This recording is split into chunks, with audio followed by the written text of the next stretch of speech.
pouvais presque la fermer, dites. Terriblement maigri. Avant, ma veste arrivée ici, dites. J'ai réussi à gagner tout ça sur la mer.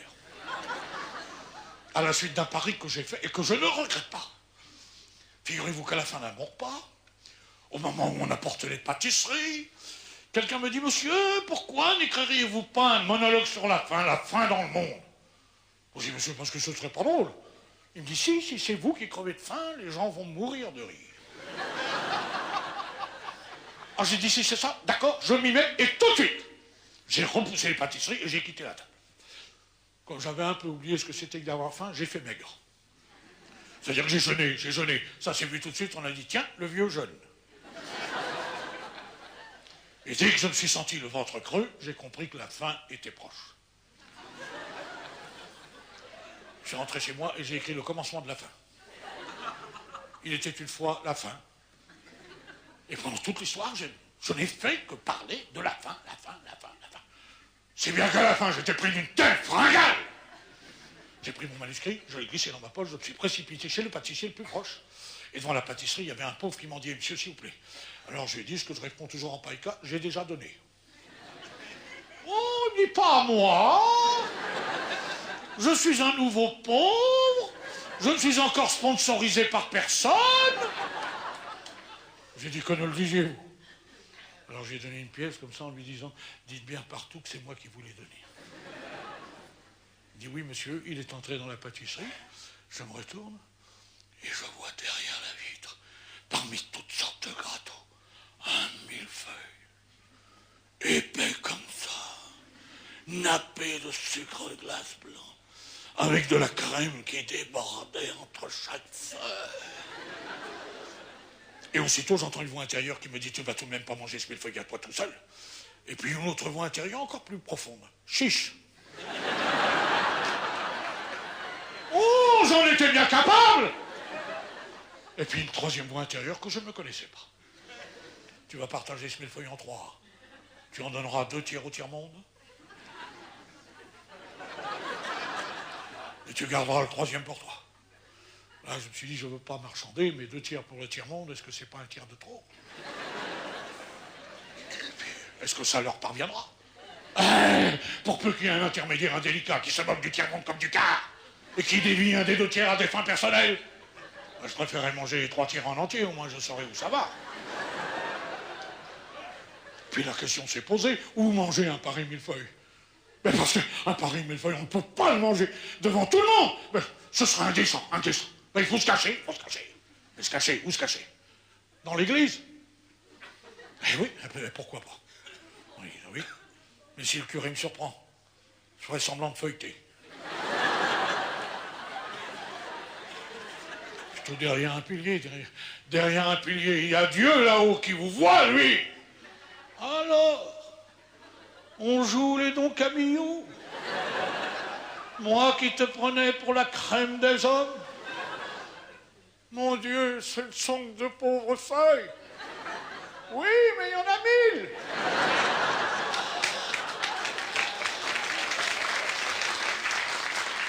Pense à ceux qui ont faim, homme de peu de foi. Pour ta pénitence, tu me copieras 100 fois le mot faim et 100 fois le mot froid. Je dis, je ferais peut-être mieux de prendre une religieuse. Je regarde derrière la vitre et qui je vois, je vous le donne en 1000, une religieuse, une vraie, authentique, nappée,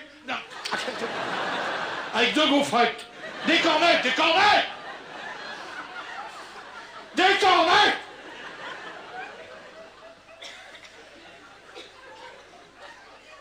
Elle me montrait mon millefeuille du doigt.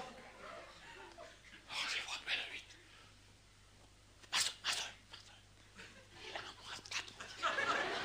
Vous pouvez faire une croix dessus.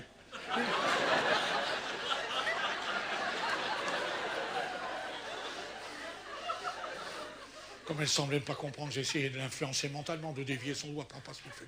Non, papa, prends plutôt la tarte qui est à côté là. Prends la tarte qui est à côté. Non, prends pas ce millefeuille qui est là. Tu vas la prendre, la tarte. Et pour plus de sécurité, je suis entré dans la pâtisserie. Et j'entends la religieuse qui dit « Pour les pauvres de la paroisse, donnez-moi 24 nonnettes. » Et la vendeuse, et vous, madame, moi je voudrais 12 éclairs au chocolat, c'est pour mes pauvres. Et dans son coin, il y avait mon pauvre qui disait « Est-ce que je pourrais avoir ?» Et la vendeuse, une seconde, s'il vous plaît. Et vous, madame, moi je voudrais 24 babas au rhum, c'est pour mes pauvres. Et dans son coin, il y avait mon pauvre qui disait « Est-ce que je pourrais avoir ?» Et la vendeuse, une seconde, s'il vous plaît. Et vous, madame, moi je voudrais pour mes pauvres des chaussons aux pommes.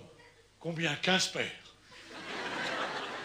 Et dans son coin, il y avait mon pauvre qui disait « Est-ce que je pourrais avoir la vendeuse? Une seconde, non? Vous voyez bien que tout le monde s'occupe de vous. »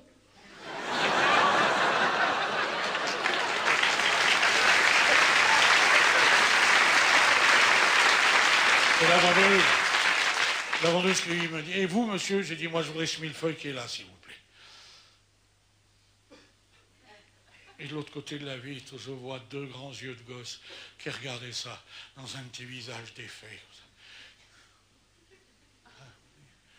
Ah oui. Ben, ça m'a rappelé ces images insoutenables de la fin dans le monde, les gosses. Oh. Ben là, on ne peut plus rire, hein, mesdames et messieurs. Là, on ne peut plus rire. J'ai vaguement entendu la vendeuse qui disait « C'est pour manger tout de suite. » J'ai dit « Non, non, madame, c'est pour offrir. » J'ai pris 1000 feuilles, j'ai payé, je suis sorti et je l'ai donné au gosse. Ce qui m'a fait le plus plaisir, c'est que le gosse est allé se cacher derrière moi pour le manger.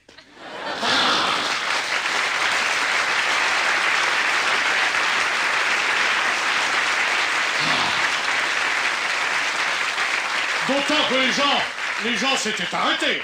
Alors il y a une maman qui disait à sa petite fille « Tu le reconnais? C'est le comique qui fait la grève de la faim pour nous distraire. »